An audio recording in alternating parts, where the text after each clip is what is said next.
Hello everyone, কেমন আছো সবাই? আশা করি সবাই ভালো আছে আর আমিও খুব ভালো আছি। চলে আসছি আরেকটা নতুন ব্লগ নিয়ে।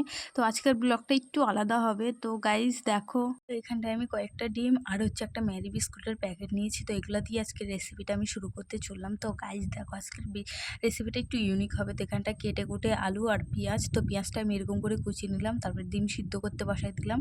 আর এখানটা আদা রসুন পেঁয়াজ, তারপর হচ্ছে আমি তেল দিয়ে দিলাম কড়ার মধ্যে। তেলটা গরম হতে হতে তো আমি পেঁয়াজ, আদা, রসুন সব কিছু কুচি করে তো এখানটায় আবার আলু দিয়ে দিলাম কষানোর জন্য। তারপরে হচ্ছে গরম মশলা, জিরা গুঁড়া, ধনের গুঁড়া, আর এখানটা আলুগুলো ভেজে নামিয়ে নেব। আর এখানটা ডিমগুলো এইভাবে কেটে নেব। তো বিস্কুটের গুঁড়াটা এরকম আগেই আমি গুঁড়ো করে নিয়েছিলাম হাত দিয়ে। তারপর হচ্ছে একটা ডিম নিয়ে নিলাম, আর এখানটায় আলুগুলো পুর দিয়ে এরকম করে নেব।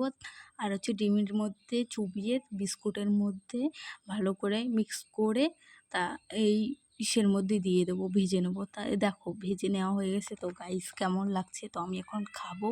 আর গরমে গাইস কি বলবো, এই মানে উনুনের পাড়ে বসে বসে অবস্থা খারাপ। তো এখন আমি খাওয়ার ট্রাই করব কেমন হয়।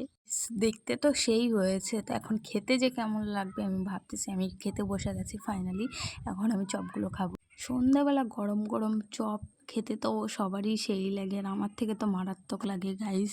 তো ফালতু টাকা খরচা না করে এরকম মানে দোকান থেকে না কিনে বাড়িতে ভাজলে অনেক ভালো, বাট একটু খাটনিটা বেশি লাগে গাইস।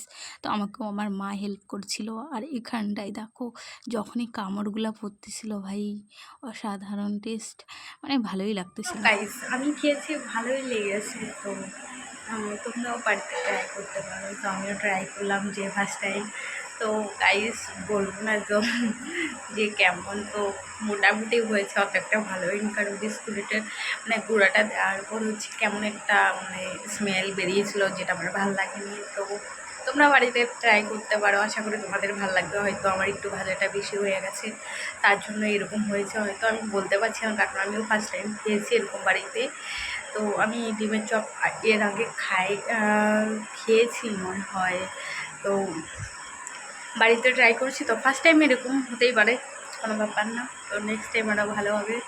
তো ব্লগটা বেশি বড় করবো না, ভালো লাগলে লাইক, কমেন্ট অ্যান্ড সাবস্ক্রাইব করে দিও। টাটা।